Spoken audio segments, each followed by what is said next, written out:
Governor ngasi halaklagani mamang thagi kunthra pangthokiba Manipur Sangai Festival 2025 loisinbagi thoramda saruk yaramlaba matung tha asigi amadigi hauraduna numit tarani chathagadoriba Nagaland gi Hornbill Festival gi dama tha asigi amagi ayuk Imphal thadokiba Governor Ajay Kumar Bala hayeng ayuk Imphal da amuk halaklagani hari thajabe aba mafamdigi phangma pauna haibada Governor na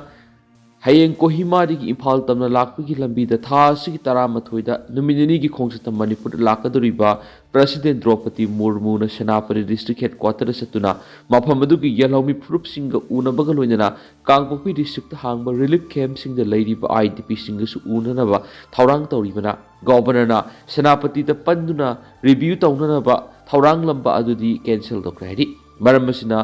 Kohima digi Imphal tamna direct laklagani hari Walking Chatpa ahalama thomlambadagi leikidaba thaudokta sienaba car amasu miyoi mari phari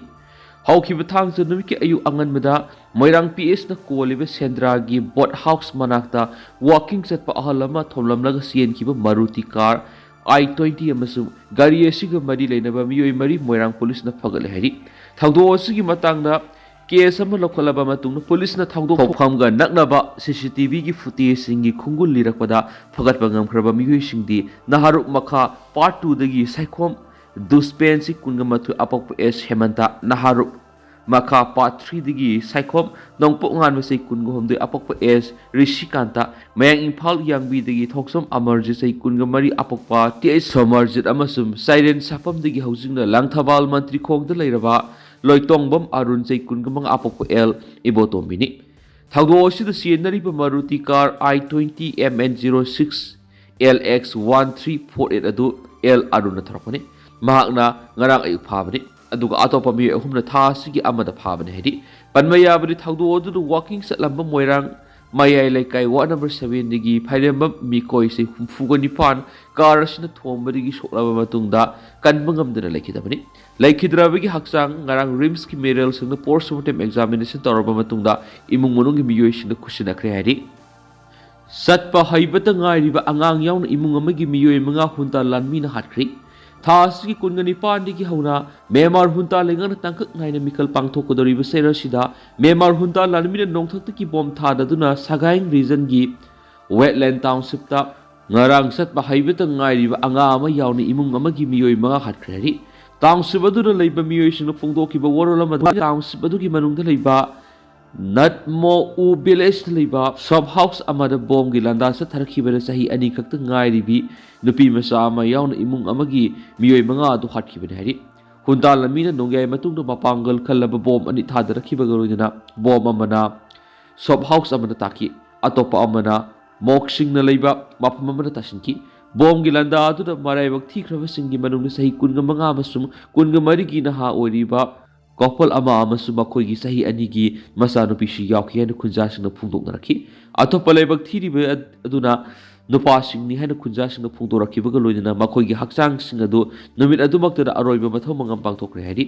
honda lanmi gi landa adu yum mangai saun ama ata thokibaga loinana sahi 10 suraba angang ani amasu mapung marai pharaba mi humsu aso opanna ki hena kunjasingna phungdokbaga loinana anga amana mamita sokhi amasum atopa amana makokta sokhi hari Hunta lanmina nongthakki landa sa takhiba matamatuda makalamatagi khuthokna khiba laiti hainasu kunjasina phungdoknarakhi yum sani rom leiba khuladuda mamang sahigi medesu hunta lanmina landa khiba loidana yum kunthra hena maina tumna thadoklam khiba hari leiba aduda sahi asigi December 19 digi mikhal pangthoknaba hunta lengana laukthokhraba matamdagi hona hunta lanmina misam singda onchinduna landabagi thabak sing lebak sin matuna se tharkhibani haukiba thadasu hunta lanbigi nongthakki landada miyoi samaga nifugani pan hatki hanisu National Unity Government gi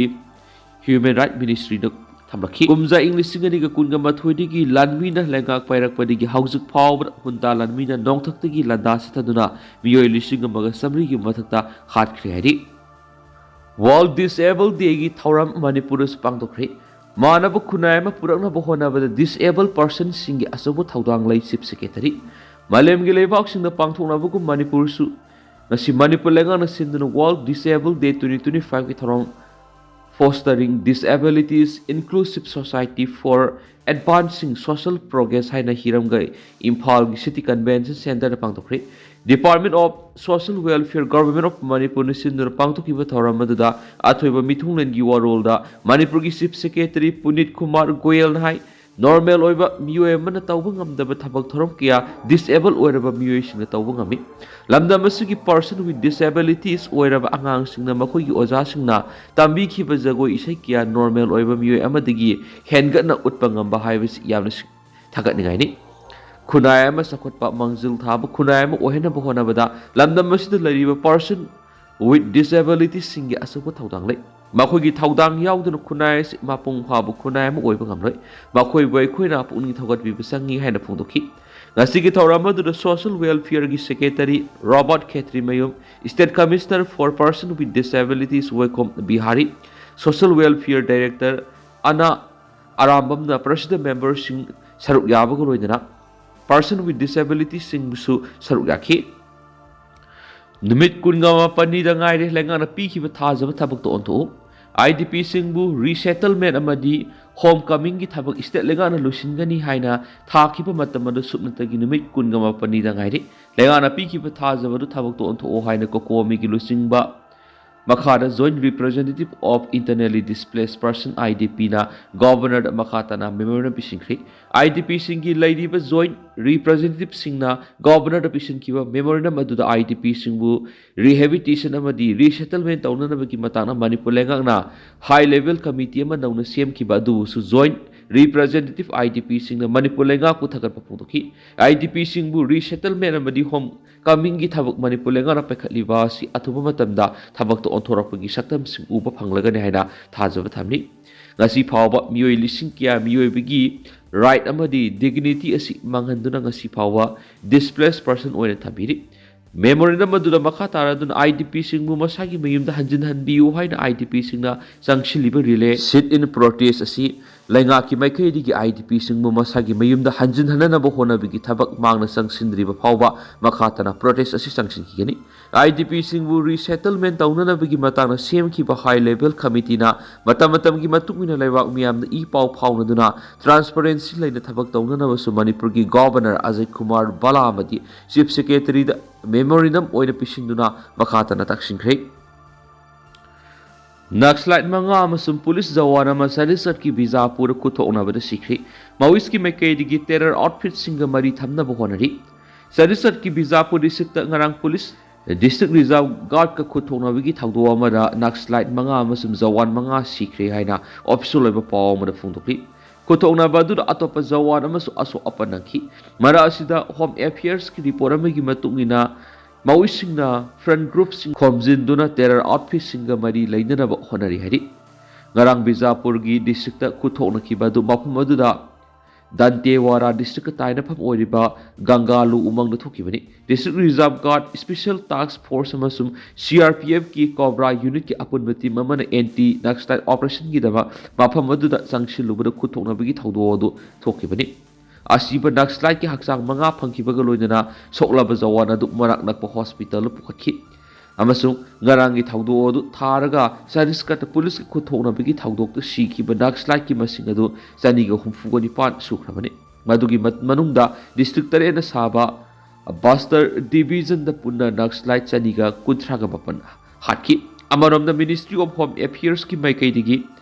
Fongdorakpa warol amada Central Lengana mathang sai ki Mars phaw ki manungda nationalism bu leba sidagi pumut muthatlagani haina laukthukhi bagaloina sangsilangni ba akanba khongjang singi marakta Maui singna leba asida lairiba wakhal manaba insurgent sing amadi terrorist loop singa punsinduna United Front of CMWG lalong yat pa hawra heraki Home Minister gi report adu the dynamics of Maoist insurgency haina mingtholaduna maduda piriba maroiba warolda Maoist singi maikai digi democratic oiba mawongda urban amasum semi urban area singda front organization semduna makhoigi cadre masing hengatna bohonari asigumba organization singi ayamba masingdi Maoist insurgency gi doctrine da yamna thamoi singna thajaba thamba Mahimasing hairaba miyoi singna lusingli haidi makoina maru oina pukhaliba issue singi manungda tribal singbu makoigi maphamdagi tanthokna bo honarakliba lainga ki thoksil corporate singna tribal area उमंगी सरुकसिंग तखाइदुना मांग तखनबगा लोइना चौखटपगी मिंगद industry अमसुम factory क्या सजिनबा लोइना security force की मैकेडी human right exploit तौबगी वाफमसिंग असिना मांग थादुना अनौब cadre क्या अमा कोनसिननबा होनारिबनी रिपोर्ट असिगी मतुंगिना फ्रंट ऑर्गेनाइजेशन माउइस की एजेंडा स्टेट की लेरिब सक्तम लीगल की प्रोसेस मयाम नमफूद लेगा पाइसिलीबी मपांगल हंथनब होनरी फ्रंट ऑर्गेनाइजेशन मरुब थौदांग प्रोफेशनल रिवोल्यूशनरी रिक्रूट तब इंसर्जेंसी की फन खोमजिनब underground cadre urban centre same फारब कैडर लीगल की मतें फंगनब लोइना मियाम याव एजिटेशन क्या मतिक चाब इशू पुखटहनबगी थबक यावगदरी अतेनब डेमोक्रेटिक की खोंथांग चंगसिनदुना माउइस्ट आइडियोलॉजी असिबु पाक सन सेमी अर्बन एरिया खक्त नतना अर्बन एरिया की मियोइसिंगबुसु वखल तामिनब होनगदौरी डिकेड मनुंगदा इंग्लिश कुनगमंगा म्यांमार पॉपी थाबगी चांग ख्वाइदगी वांगले रिपोर्ट पॉपी थाबगी ममिंग चलिब चुचामपुर ताइनब सिन स्टेट खक्तदा पॉपी थाबगी चांग चादा कुनग तरुक हेगले लान की चैथिंग नंगलिब म्यांमार होकिब चही तरासी मनुंगदा कुमजा इंग्लिश कुनगमंगा सिना पॉपी थाबगी चांग ख्वाइदगी वांगब थेंगरी मणिपुर की खा थंग डिस्ट्रिक्ट ओइरिब चुचामपुर ताइनना लेरिब म्यांमार की सिन स्टेट पॉपी थाबगी चांग चादा कुनगमंगा हेगत थेंगरी United Nation Office on Drugs and Crime पुथोकवा म्यांमार ओपियम सर्वे 2025 की रिपोर्ट की मतुंगिना कुमजा म्यांमार पॉपी थाबगी चांग चादा तरागतरे हेगलखी लेबादुना कुमजा इंग्लिश कुनगा मथोइदगी इंग्लिश कुनगा होमदोई फावबद पॉपी थाबगी चांग हेंगलुरबा मतुंगदा कुमजा इंग्लिश कुनगा मरीद लेबादुदा पॉपी थाबगी चांग चादा मरी खक हंथब थेंगनखिबनी लेबादुगी अतै स्टेट सिंगदा पॉपी थाबगी चांग हंथरबसु मणिपुर की चामपुर अमसु मिजोराम स्टेट का ताइनना लेरिबा सेन स्टेट कुमजा इंग्लिश कुनगा मरीदा पॉपी थाबगी चांग चादा तरागा निपार हेंगतखिबनी चलिब चही स्टेट चादा कुनग तरुक हेंगलक्पा मणिपुर मिजोराम ड्रग की चैथिंग हेना पीरप याबगी मिपाइब फौगली चीन स्टेट पॉपी थाबगी चांग वांखलक्पा थंगना लेरिब लेबाकसिंगदा अकनब साफु पीरप याबगी ओइथोकप वाफम UNODC ना फोंदोखली ममांगना UN पुथोखिब रिपोर्ट म्यांमार कुमजा इंग्लिश कुनगा मथोइद मिलिटरी कू तौखिब मतुंदगी लेबा अदुदा पॉपी थाबगी चांग का हेन वांखलक्पना मणिपुर याउन इंडिया की अवांग नोंपोक स्टेटस पॉपी थाबगी चांग वांखलक्पनी हाइना फोंदोखिब लेख्रे UN की ख्वाइदगी नौब रिपोर्ट असिगी मतुंगिना लेबा अदुदा अपुनब लम हेक्टर लिसिंग यांखै हुमदोइ की सामरोम द पॉपी थारी मसि कुमजा इंग्लिश कुनगा मरीदा हेक्टर लिसिंग निफुगा मंगागा सनीरोम ओइरंबा अदुदगी चादा तरागतरे हेंगलबने लेबा अदुगी ओइना पॉपी थाबगी चांग ख्वाइदगी वांगना हेंगतप स्टेट असि मिजोराम अमसु मणिपुर की चामपुरगा ताइनना लेरिबा चिन स्टेट ओइरि चिन स्टेट कुमजा इंग्लिश कुनगा मरीद लम हेक्टर सनिपान कुंथ्रागनिथुदा पॉपी थारंबा अदु कुमजा इंग्लिश कुनगा मंगादा हेक्टर लिसिंग अमगा निफुदा पॉपी थाब थेंगरी मसी कुमजा इंग्लिश कुनगा मरी थारंब सांगदुदी चार कुनगा तरुक हेंगलबनी लेबा असिगी सन स्टेट कुमजा इंग्लिश कुनगा मरी हेक्टर लिसिंग कुंथ्रागा मापनगा सात्रेत पॉपी थारंब अदु कुमजा इंग्लिश कुनगा मंगा हेक्टर लिसिंग निफुगा तरुक सात्रेत हेंगलक्तुना चार तरागतरे हेंगखी कासिन स्टेट कुमजा इंग्लिश कुनगा मरी हेक्टर लिसिंग मरीगा चामगा निफुदा पॉपी थारंब अदु कुमजा इंग्लिश कुनगा मंगा हेक्टर लिसिंग मरीगा चनीगा यांखैदि हेंगलक्तुना चार अहम हेंगखी लेबा अदुगी कया स्टेट कुमजा इंग्लिश कुनगा मरी हेक्टर चौगागा कुनगा मथोइद पॉपी थारंबदगी कुमजा इंग्लिश कुनगा मंगा हेक्टर सत्रुका कुनगा निपान हेंगलक्पगा लोइना चार कुनगा मथोइ पॉपी थाबगी चा हेंगले हाइना रिपोर्ट अदुना फली म्यांमार की पॉपी थारिब अपुनब लमगी चादा मार्फुगा निपान सन स्टेट ओइरि सन स्टेट की मनुंगदसु अमु नोंपोक थंगब सन स्टेट असिना पॉपी थाबगी चांग ख्वाइदगी हेना वांग हेंगली मफम अदुदा पॉपी थाबगी चांग चादा कुंथ्रागनिथुगी चांग हेंगलक्प थेंगनखी हाइना रिपोर्ट अदुदा पली अफगानिस्तान कुमजा इंग्लिश कुनगा हुमदोइदगी पॉपी थाब थिंखिबदगी लेबा अदुदा पॉपी थाब चादा मौद्रागा मंगा हंतख्रबा मतुंगदा हौजिक म्यांमार मालेमगी ओइना पॉपी ख्वाइदगी यामना पुथोकपा लेबा ओइरे हाइना रिपोर्ट तौरि यूरोपियन यूनियन ड्रग एजेंसी की मतुंगिना कुमजा इंग्लिश कुनगा मरी अमसुम इंग्लिश कुनगा मंगा की अंगनब सरुक्ता यूरोप पाइरकदबा फ्लाइट की पैसेंजर सिंदगी हेरोइन केजी हुफुएना फगतखिबा लेखि रिपोर्ट अदुगी मतुंगिना इंडिया गा ngमखै ताइनना लैदिबा सागाइंग रीजन गी अवांग थंगबा सरुक्ता लम हेक्टर 512 पॉपी थारी हाइना रिपोर्ट तौरी मफम असिदा पॉपी थाबसी हंदकी सही असिना अहानबनी पनवयाबदी कुमजा इंग्लिसिंगनिगा कुनगा मथोइदा मेमार पॉलिटिकल की तंगदु लेतादबा फिबम मायोक्नदुना सरांगनबा फिबम अमा लाखरबा मतुंगना मफमदुदा पॉपी थाबगी सांग का हेन वांखलकपा अदुगी मतुंगदगी अवांग नोंपो स्टेट सिंग वापुंगोइना मणिपुर की सिंगी डिस्ट्रिक्ट सिंग कांगपोक्पी सेनापति उरखुल तेंगनौपाल संदेल कामजोंग चुसांगपुर सिंग डिस्ट्रिक्ट सिंगी सिंगमाय कोकथोलगा पॉपी थाबगी सांग वांखलकपगी वाफम गवर्नमेंटना पोथोरकप रिपोर्ट सिंगदा फोंगदोकपा लेरबनी हेड कांस्टेबल अमन अतोप अमा कापतुना हटखरे सरिसत की रायगढ़ डिस्ट्रिक्ट लेबा मखोगी outpost ngarang ayuk railway protection force RPF की हेड कांस्टेबल अमन अतोप हेड कांस्टेबल अमा नोंमैना कापतुना हटखरे हेन ऑफिशियल सिंग फोंदोखरे ऑफिशियल सिंगदुगी मतुंगिना थौदोदु ngarang ayuk पुंग मरिनोम ताबदा रायगढ़ रेलवे स्टेशन दा लेबा RPF की आउटपोस्ट थोखिबनी पुलिस ऑफिशियल अमन हाइकी करिगुम वाफम अमदिगी निगाई संगदानरखिबगी मतुंग हेड कांस्टेबल केएस लादेरना महाकी सर्विस पिस्तोल हेड कांस्टेबल PK मिश्रा दा काखी मदुर मिश्रा नोंमै मरु पानबग लोइना खुदक सिखी हैना मांग फोंदोक्ली ऑफिशियल सिंगदुना हाइकी थाउदो अदुगी हेक मतुंग गवर्नमेंट रेलवे पुलिस GRPP ना एक्विस हेड कांस्टेबल दु फाबग लोइना माकी पिस्तोल दु फाजले थाउदो अदुगा मरी लैना केस अमा लखटपग लोइना हौजिक मखाताना थिगतपिगी थबक चथरी हैना पाउसना मखाताना फोंदोरक्ली अमरमदना मांगना हाइकी पोस्टमार्टम तौननबगी दमकता लैखिद्रब हेड कांस्टेबल अदुगी हक्सांग रायगढ़ डिस्ट्रिक्ट हॉस्पिटल थाखरे हाइरेनसु पाउसना मखातानासु रिपोर्ट तौरक्ली अदुगा हौजिक ओइनदि मयाम पाउसु मतांगसे लुसिनजरगे अमसु मखाताबा अनौबा अपडेट मयाम पुनंग ngaiminasi haina channel sigi maikaidigi mayangni mafamda मखाताना थमजरी मखाताबा अनौबा अपडेट मयाम पुनंग ngaiminasi